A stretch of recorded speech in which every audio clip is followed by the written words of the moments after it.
Good afternoon, everyone. Thank you for coming to the White House for your daily briefing. I want to welcome, we have a group of Haitian journalists here visiting. I want to welcome you to the White House Briefing Room. I have a couple of things I'd like to read out to you before I take questions. First, I wanted to mention that thanks to the Affordable Care Act, insurance companies must spend at least 80% of your premium dollars on health care and not overhead, executive bonuses, and advertising. If insurance companies fail to meet that standard, as you know, they must provide a rebate to their consumers. Provision of the Affordable Care Act. Today, the Kaiser Family Foundation released a new report which found that, thanks to the President's health care law, 15.8 million Americans will receive $1.3 billion in rebates, an average rebate of $127 per enrollee in the individual market. Today's news is yet another sign of how the Affordable Care Act is already strengthening the health care system for millions of Americans. On a second matter, I just wanted to let you know that as part of his regular briefings on Homeland Security and counterterrorism, the President met today with members of his national security team to review the threat picture as we head into the anniversary of the bin Laden takedown. At this time, we have no credible information that terrorist organizations, including Al-Qaeda, are plotting attacks in the U.S. to coincide with the anniversary of bin Laden's death. However, we assess that AQ's affiliates and allies remain intent on conducting attacks in the homeland, possibly to avenge the death of bin Laden, but not necessarily tied to the anniversary. The President thanked his team and directed them to continue taking all necessary measures to protect the American people. With that, I'll take your questions. Ben. Thanks, Jay. A couple questions. First on the Secret Service. Now investigating another alleged incident involving agents and prostitutes, this one in El Salvador during the President's trip. I know you defer questions about investigations to them, but I'm wondering if the President directly has ever been assured by Director Sullivan that what happened in Colombia was isolated, or has there been an understanding here that there might have been other incidents? As you know, the President was briefed by Director Sullivan. I do not have a point-by-point readout for you of that meeting. He was briefed on the investigation specifically into the incident in Colombia. That investigation is continuing, although, as you know, action has been taken with regard to a number of individuals. I don't have anything more for you on that. I would refer to you, as it relates to the reports that you just mentioned, to the Secret Service. I simply don't have anything for you on that from here. As the President anyway directed the Pentagon in its investigation to be completely forthcoming, I ask because Senator McCain said today that the Secret Service seems to be forthcoming in its review, but as it relates to the military members, he said the Pentagon has completely stonewalled. Well, I would refer you to the Defense Department. I'm aware of the reports of what Senator McCain said, but I obviously am not familiar with the briefing they received. The President's position, as he explained it when he was taking questions in Colombia, is that he believes that every American who travels abroad representing the United States should behave himself or herself in accordance with the highest standards of probity and dignity. And I think that applies to representatives from all different branches of the government and agencies within the administration. Okay, one other question on student loans. You've talked about how this issue shouldn't be partisan, but it is. Speaker Boehner said the President has turned this into a political one, not just by pushing for his idea, but by traveling, going to campuses. And one of his quotes was today from Speaker Boehner was, "This is the biggest job in the world, and I've never seen a president make it so small." I'm wondering if you have any reaction to that, and whether, more broadly, you think we're sort of in another one of these low points in this town. Well, look, I understand that Speaker Boehner and Republicans on Capitol Hill are busy backing and filling, trying to explain how they can support how they now support fixing the student loan interest rate problem when they all voted in favor of a Republican budget, the Ryan budget, their governing document, which explicitly took another course of action, would have allowed interest rate loans on Stafford loans to double. So they can't have it both ways. We are absolutely pleased that because the president has raised this issue, because he's taken it out to the country, because he's talked to students and others across the country about the need to ensure that these interest rates don't double, Republicans are now saying that they agree. Well, that's good. And I know that there's some suggestion that, well, even though they voted for the Republican budget, that made it a fact if it were to become law that these student loan rates would double. They were going to fix it. That was always their plan. They just didn't tell anyone. It was a secret. And maybe they were just going to announce that, spring it on the American people sometime late in June. Well, I know none of you believe that.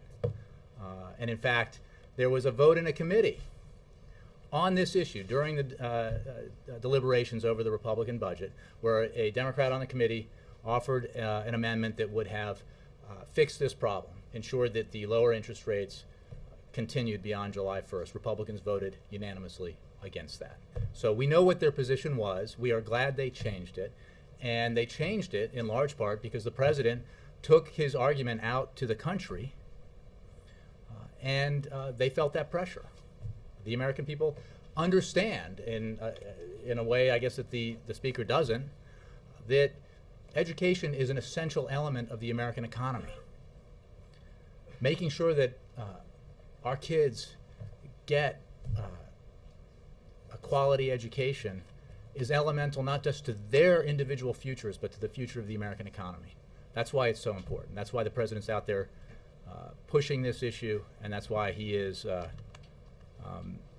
happy to see Republicans now a little Johnny-come-lately supporting the position that he's taken. Yes? I want to follow the same theme. One of the other things that Speaker Boehner said today is depicting this dispute over student loans as a fake fight and something that the president amplified by going out to the country to speak about it. But you've just said that you think by going out to the country that actually caused a change that you were wanting. Yes. Just wondering if you could discuss, is there not also a thought of engaging directly with Congress, having meetings here, having the president go to Capitol Hill instead of to North Carolina? Well, I think we saw it in the payroll tax cut issue debate that resulted in Republicans ultimately doing the right thing and making sure that millions of Americans hardworking Americans didn't have their taxes go up this year.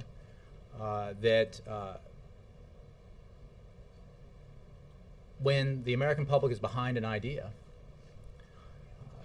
that Congress responds, at least on some occasions, and that hopefully is the case here. Now, we're not there yet. There's obviously an effort to continue to politicize this, to try to refight old ideological battles, and rather than just acknowledging that this is the right thing to do and working together to get it done. Again, I want to go back to the fact that the suggestion that this is a manufactured battle is belied by the overwhelming support that Republicans have evinced for the Ryan Republican budget, which uses the money that would be gained by doubling these interest rates as part of how they provide tax cuts to the wealthy and reduce spending overall. So either you can't have it both ways. You can't say America has got the equivalent of the stage 3 cancer of socialism because the federal government is tampering in all kinds of stuff it has no business tampering in. Congressman Republican from Missouri referring to this policy and the president's position on the need for Congress to take action to ensure these rates stay low, and then say you were for it all along. It's just not credible. Let me move around. Jessica. The committee vote you're referring to, just to be clear, allowed to pay for that would have, the Democrats' proposal would have paid for this through closing corporate loopholes on jets, oil subsidies to oil companies. So when you talk about fighting old ideological fights, it seems the real battle here is over how to pay for this. Republicans object to the Democrats' proposal. Why is the White House objecting to the Republicans' proposal? Let's be clear. The real fight here is there is a negotiation that should and hopefully will take place to decide how to pay for this in a constructive way that everyone can agree on. But your assessment, the premise of your question would be true if Republicans heretofore had proposed, if there was any evidence of any initiative by Republicans to lower these interest, keep these interest rates low. They plan to negotiate on They've this, said that and after the president made an issue of it. It is not in the Ryan Republican budget. There was a committee vote where they rejected an effort to ensure that these it's also not interest the rates stayed president's low. budget after next year. So he Well, only that's right. extends He did it for a year, and obviously, we would assess it again in a year. It is absent from the governing document of the Republican Party that every Republican in the House voted for, that every leader in the Republican Party supports. So you can't then say you were always for it. Second, on the pay-fors, we support the Senate Democratic proposal as one alternative. There are other options to pay for it. Many of them are available in the president's budget proposal. We are willing to negotiate this. It is not, look, the thing I read at the top of this briefing about the billions of dollars of savings the American people have already received because of one provision in the Affordable Care Act, and yet Republicans want to somehow, because they've lost this battle over the need to ensure that students don't have their interest rates double, want to kind of messy the water, stir up the waters here by making this about health care, having a pay for pulled out of the Affordable Care Act. We've seen this before. We watched this movie during the payroll tax cut debate. It didn't end well for them, and that's because the American people overwhelmingly support this action. They overwhelmingly support the pay-fors that we propose, and they need to just, if they want to fight about, like, we know what the Republican position is on the Affordable Care Act. They want to repeal it. They have no alternative, but they want to, but hold on. They want to repeal it. We understand that. They will argue that in this campaign. They will argue that insurance companies should once again be able to dictate to consumers the rules of the road in terms of their insurance, their health care coverage. They will argue that the benefits that I just talked about at the top of this briefing should not be given to the American people, and that is fine, and let the election decide that. Let's solve the student loan rate problem now and focus on pay-fors that are reasonable and acceptable. The president said that the Republicans certainly wouldn't let student loan rates double overnight if they really cared about this issue. Does the president believe Republicans really don't care about this issue? I think we saw the other day in a statement by the spokesman from the House Republicans, House Speaker, the Republican leader in the House, when he suggested that the president was talking about this issue to avoid talking about the economy, to avoid his economic record, and I think it unintentionally revealed a perspective about what the economy is that stands in stark contrast to what the president's perspective is. Education is essential to our economy. It's essential to our future economic growth. The economy is not just the tax rates that the wealthiest individuals, hedge fund managers, law firm partners, and big corporations pay. It's average folks out there who are trying hard to make a living, people who are trying to get an education so they can start a business, or be a teacher, or be an engineer. I mean, that's a perfect inadvertent declaration of the difference, I think, in perspective that we have about this. So, yes, the education is essential. Ensuring that these kids don't have their interest rates double on their loans is essential, and the president's going to keep pushing it. So many hands. Amy. Respond to the allegations. A lot of Republicans are saying that you guys are flying all over the country on taxpayer dollars. Can you respond to that? I will respond to that with alacrity. I will note that a couple of things. One, as all of the questions so far in this briefing prove, we are talking about a policy issue that needs to be acted on by Congress. The president supports, and Congress needs to act on it. Because of the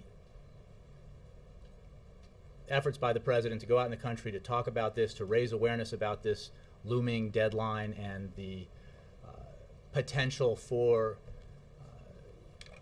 payments that students have to make to go up. This has gotten a lot of attention, and Congress hopefully will act because of that. So I think it is eminently obvious that the president was out talking about a policy issue. This was official business, and he did it effectively. It is also, to me, ironic that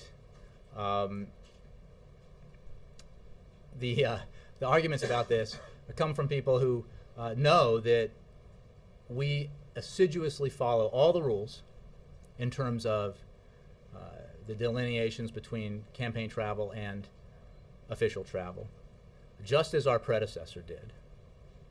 And I would note that the Speaker of the House, one such critic, praised a trip by President Bush to Ohio in 2004 to talk about education, as absolutely the right thing to do. So, you know, I understand that there's an effort to politicize this, an effort to hide the fact that they have a policy problem on their hands. But our interest, the president's interest, is ensuring that this matter be taken care of on behalf of American college students. Yes, sir, in the red tie. So just to clarify this, when Speaker Boehner says that the president is campaigning on this issue, and when he says that the president should pay back the Treasury on this issue, what's the response from the president's team or from the White House? Well, my response is what I just gave. We follow these rules by the book. We just the same rules that, although there have been some changes that have been written about that you could argue aren't even advantageous to us, but we follow the rules. And it was the same rules that were in place when President George W. Bush was in office and running for re-election in 2004, the same rules that were in place when President Clinton was running for re-election in 1996. It is a simple fact, as Republicans have acknowledged when there's been a Republican president in office, that when you are president 24 hours a day, 7 days a week. You do not leave the office behind. And when you make campaign travel, which this president has and will, you have to obviously travel on Air Force One, and you have security and communications requirements that come with the office and staffing requirements that come with the office. You can't, that's an essential elemental part of it, but all the rules that we follow are the ones that our predecessors follow. And going back to this trip, I think this discussion shows very clearly, the president was arguing on behalf of a policy that he believes is essential. He was calling on Congress and will continue to call on Congress to act to fix a problem that if not fixed will negatively affect millions of students across the country. And he'll continue to do that as part of his job. It's important. It's an important part of his job. Jake. Following up on Ben's question about the alleged incident with Secret Service agents in El Salvador, was the president aware that there were allegations like this before the news report this morning? I don't think so. I doubt it. I don't know that any of us were aware of it till we read newspaper reports. I guess my question is, if we're learning about this from the media, this alleged incident, is it not possible that the Secret Service is not actually doing a thorough investigation of previous incidents as well? I would refer you to the Secret Service for questions about their investigation. We have said that when that investigation is complete, they may have things to say about questions regarding overall culture or issues with the service, if there are any that extend beyond this particular incident in Colombia. But certainly for the time being, we're not going to comment on unconfirmed reports that appear in the newspaper about potential other incidents. It's just, I think the Secret Service is handling this, and that's where you should direct your questions. But are they? Are they looking into other possible reports? I think you should ask them what, direct questions. We have. And the first statement the Secret Service gave this morning was something along the lines of unconfirmed reports, we'll look into anything credible. Mm-hmm. Well, I guess the question is it up to the media to investigate what the Secret Service might have done, or is the Secret Service taking the lead on Well, that? again, I would refer you to what the Secret Service said. I don't have anything more for you on it. All right, just one other issue. Could you comment at all on the Department of Labor rule requiring 90 hours of training for safety for children that might be working on farms? This has offended some people in rural communities, and I'm wondering, why did the administration feel like this rule was necessary? What's the reasoning behind it, and how much were rural communities consulted before it was issued? Jake, I'm not familiar with it. I'll have to take the question. Okay. Thanks. Nora? How is the president going to be assured that this is not a pattern of behavior by the Secret Service? Nora, I will answer your question as I have others, which is the Secret Service is still engaged in an investigation. The issues that may or may not emanate beyond the specifics of this case, I think, are ones that you should, if you have questions about it, should address to the Secret Service. While this is an ongoing investigation, we're not going to comment more broadly, and we're certainly not going to comment upon rumors or speculation that appears in the media about either this incident or other potential incidents. Would the president like to make sure that it's not a pattern of behavior? The president made clear that he believes that those of us who work for the U.S. government, whether at the White House or in an agency of the administration or for Congress or in the military, when we travel abroad on official trips, we are representing the people of this country, and we should do so by conducting ourselves in an appropriate manner. When the Democratic leader, Harry Reid, was asked about today whether this was a pattern of behavior and what should be done, his response was, hire more women. Does the president believe that's the answer? Again, I think this goes to a broader question about the nature of the agency, culture of the agency. I think, for now anyway, those questions are best addressed to the agency itself. And then finally, Secretary Napolitano on the Hill yesterday said that over the past 2.5 years, the Secret Service Office of Professional Responsibility has not received any such complaint of wrongdoing. Is that sufficient, having not received a complaint, that there's no wrongdoing at all? I would just refer you to Secretary Napolitano, obviously whose department oversees this agency. Roger. Give us a bit of a preview tomorrow. Travel to Fort Stewart, Georgia. What's the message? First of all, where are we going? Stewart, Georgia. Georgia? How come you guys aren't asking? Why are we going to Georgia? It's a battleground. That's why it's in play. I think I mentioned yesterday on Air Force One in response to a question about this that the subject matter of the trip, which is an official trip, is the President and First Lady's commitment to our veterans and military families. It'll be related to that. I think we'll have more specifics for you on the trip later today in a call that you can join. Do you know if you'll be talking about the status agreement talks between the U.S. and Afghanistan? Well, I think I just gave you a little bit of preview of the subject matter, which seems a little different from what you just asked. But for more details, I urge you to call in. We'll give you information for that call in a little later. Just follow up on that Sure. for a second. You mentioned the briefing he got today about Mhm. OBL anniversary. Biden mentioned it today at NYU. Is he going to do anything on Tuesday? I don't have any advanced scheduling announcements for you for next week. I'm sure we'll have more information about next week for you tomorrow. But it sounds like he's not going to be talking about it tomorrow.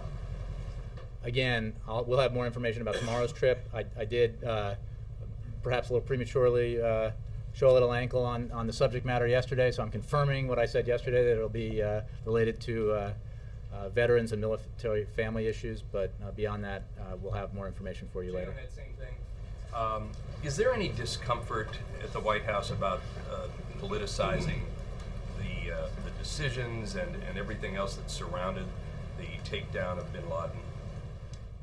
I think, I'm not sure what your question, I think you need to ask a more specific question. In light of the Biden speech today, and I'm just wondering to what extent is this going to become a political issue? He said it was the bumper sticker for your campaign. Well, I think that foreign policy will obviously be discussed in the campaign. I would refer you to the campaign for more on the Vice President's speech, which was a campaign speech. But I think that we have, and the President has, discussed the mission that resulted in bin Laden's death and the extraordinary work of our military and intelligence services in bringing it about, and the in terms that I think are very sober and reflect the reality of the fact that Al-Qaeda was and is our #1 enemy, that Al-Qaeda, led by Osama bin Laden, launched attacks against this country that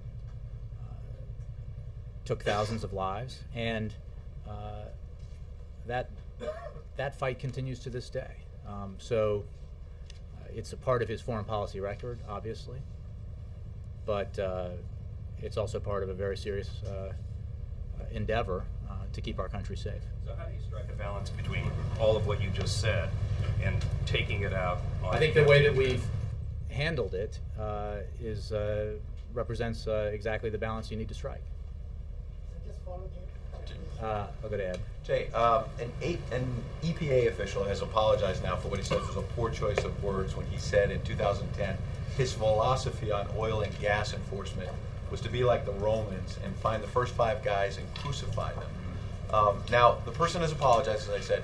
Does the administration have any concerns that this tape was doctored in any way? Have you done any investigation to see whether it's accurate? There have been other cases where tapes like this have been selectively edited. I just want to be clear up front. Do you challenge the accuracy of this at all? I have not heard suggested that there's an issue with that. I think that you noted correctly that the individual here apologized and made clear that those comments are an inaccurate way to characterize the work EPA does. And in fact, he's right. They are entirely inaccurate as a characterization of the work that EPA does. I would note that just recently there was a rule put out by EPA affecting natural gas that was supported by both industry and environmentalists, demonstrating the kind of approach that we take on matters like this. And I would note that since the President took office, oil and gas production has increased each year. Oil is currently at an 8-year high, and domestic natural gas production is higher than at any time in history. On federal lands and waters alone, oil production is up 13% since the President took office. And in 2010, for the first time in 13 years, imported oil accounted for less than 50% of the oil consumed in America. So the President's approach is all of the above approach to our energy needs, I think, documents and proves that those comments do not reflect his policy or the approach that the EPA has taken. Republican Senator Inhofe, who's been a longtime critic of the EPA, many, many years, says, however, that there have been actions taken by the EPA in states like Pennsylvania where they've accused natural gas companies of contaminating water. He and other Republicans think it's been trumped up. Does this not call into question some of those actions when you now have this tape of an official letting his hair down and saying, let's crucify them? Well, again, the official's comments not only are inaccurate as a representation of or characterization of the way that the EPA has operated under President Obama, they are provably inaccurate by our record on these issues. As I just mentioned, oil production is up 13% on federal lands and waters. Oil is currently at an 8-year high production here, and domestic natural gas production, the issue that you're talking about, is at an all-time high. So clearly, there is not an effort of the nature that you talk about. Quite the contrary, there is a commitment to ensure that natural gas is an essential part of our energy future. And the President believes very strongly that we can exploit that resource in a safe and responsible way. So last thing, if that is your policy, and if the President's approach going back to the 08 campaign was about hope and change and setting a new tone, setting a new tone, somebody saying we should crucify the industry, why is that person still working at the EPA? It's a political point. I think he's apologized, and what he said is clearly not representative of either this President's belief in the way that we should approach these matters, or in the way that he has approached these matters, either from this office here in the White House or at the EPA. Yes, Kristen. Jay, what was the president's reaction about the allegations out of El Salvador? I have not spoken to him about them. Again, you're talking about a rumor in a newspaper that, as far as I know, is not confirmed, and I would just refer you to the Secret Service. It wasn't a rumor. Well- I mean, it was an investigation by, And the there Secret was a Service source, has and said then. And they are reporters looking never, into- like investigations, they never get it wrong, right? At least somebody's investigating it. No, fair enough, but I haven't talked to him about it. I don't have a reaction for you. And going back to Secretary of Homeland Security Napolitano's comments yesterday, she also said that not everybody else was doing it, and that second, this behavior is not a part of the Secret Service way of doing business. To be fair, she also said the investigation is continuing. Mhm. But is there any concern that some of those comments may have been premature? Well, look, I think the president has said, and said as recently as 2 nights ago, that he believes very strongly that the vast majority of the men and women who work for the Secret Service conduct themselves in an entirely professional manner. And they conduct themselves that way as they carry out a responsibility that is dangerous and difficult and essential to our democracy. This does not excuse any occasion where those standards have not been met. But the president believes, and I think Secretary Napolitano reflected this in her remarks, that the vast majority of those men and women who work for the Secret Service are absolute professionals, committed to their mission, and that their work is very important. Shifting topics, Jay, Senator Marco Rubio has proposed his own DREAM Act of sorts, in which the administration, I believe, feels doesn't go far enough, create a path to citizenship for some children of immigrants.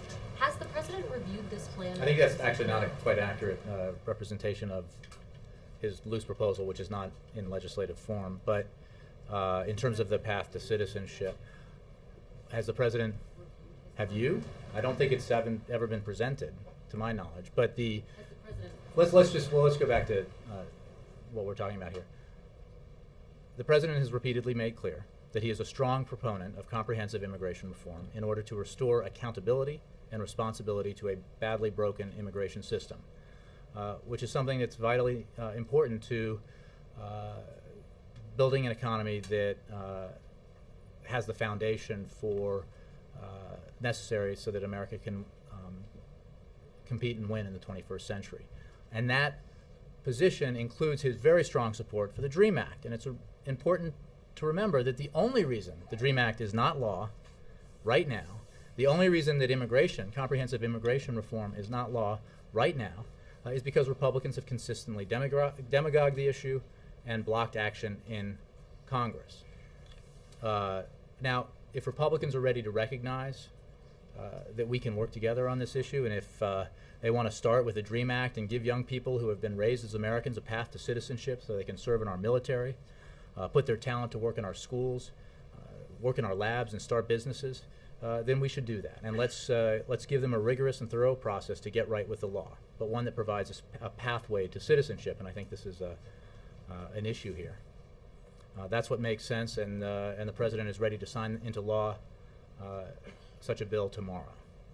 We need to do this in a bipartisan way. That's been proven. I mean, we had a situation where with comprehensive immigration reform, one of the major proponents of it abandoned his support for it on the Republican side.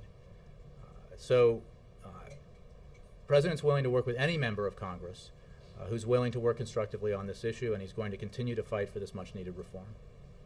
Peter. General Gantz in Israel was quoted in an interview yesterday saying that did not think Iran was going to build a nuclear bomb. What is that? Saying what? I'm sorry. Does not believe Iran is going to build a nuclear bomb, seemingly taking a position less strident perhaps than Prime Minister Netanyahu's assessment of the situation. How does the White House look at this? Does that change or affect in any way how you all view that issue? Well, no, it doesn't. We are firmly committed, Peter, to preventing Iran from acquiring a nuclear weapon. That is the focal point of our policy. When the president came into office, the world was divided about this issue and about the appropriate approach to it. Because of the policy approach the president has taken, the world is now united in making clear that it is Iranian behavior that is the issue. It is Iran's failure to demonstrate to the international community that it does not seek a nuclear weapon that is the issue. And what the P5+1 talks represent, essentially, is an avenue for Iran to change that equation by demonstrating that in a verifiable way that they will forsake their nuclear weapons ambitions. And if they do that, there is a path open to Iran to rejoining the international community of nations, ending their severe isolation, and ending the punishing sanctions that have been imposed upon them because of their bad behavior. Does the United States share General Gantz's view that in fact Iran is not likely to build a nuclear bomb?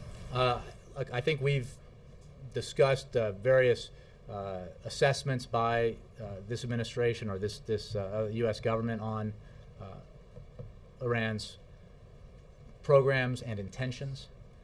We have said that they are some time away from having the capacity to build a weapon, but we are very clear-eyed about Iranian intentions, and that is why we insist on verifiable action as opposed to promises and rhetoric. Another topic, real quickly. The Judicial Watch says it's received documents from you all, from the administration and government, showing that Mrs. Obama's trip to Spain in 2010 cost the taxpayers $467,000. Do you all have any comment on that? I haven't seen that. I think we addressed this issue a long time ago, but I'll have to. I don't think I have a comment on it, but thanks. Yes, Chair. I know you were asked about this 2 days ago on Air Force One. You said you'd look into it. But when the I hope president, I did. Sorry.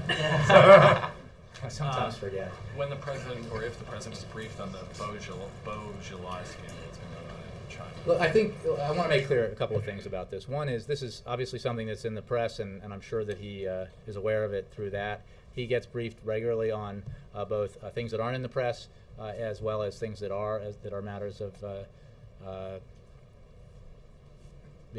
concern or just matters that are out there on the national security horizon. This is an issue within China. And I think the State Department is a good place to ask questions about this. This is not a White House matter, particularly. So when you ask me when was he briefed on it, I mean, I think I don't know that he was. I'm not in the habit of ticking off the subject items in every intelligence or presidential daily briefing he gets. But I mean, this is not an item that requires presidential action or attention. This is a leadership issue in China. Huge I mean, economic look, power. I think, but so you're asking me if he's aware of it. I'm sure he is, but beyond that, I don't know. But again, this is not a policy matter for the United States, or it is obviously a story that if you read the newspapers, you're following. But beyond that, I just don't have really a comment on it. And then yesterday, Chairman Bernanke said that the Fed would not be able to, I guess, offset the fiscal cliff that would happen at the end of the year if the Bush tax cuts weren't renewed and the payroll tax cut weren't renewed. And I wonder if that complicates the president's effort to try and make sure that the Bush tax cuts themselves aren't extended. I'm not sure that's exactly how I understood his comments, but what I think what his assessment and the assessments of others, including the president, make clear is that we need to take concerted bipartisan action to address our deficit and debt challenges. And we need to do it in a balanced way. We need to do it in a way that bipartisan commissions that have addressed this problem have all said is essential. You have to look, I mean, this is not, there's been enough attention and enough study of this issue of late that I think everyone understands that it's actually not that complicated in the broadest sense. You need to reduce non-defense discretionary spending pretty significantly, and we've done that. Lowest levels of non-defense discretionary spending since Dwight Eisenhower was president, before most people in this room were born. Okay? Second, you need to deal with, in a responsible way, reductions in defense spending. President has proposed that.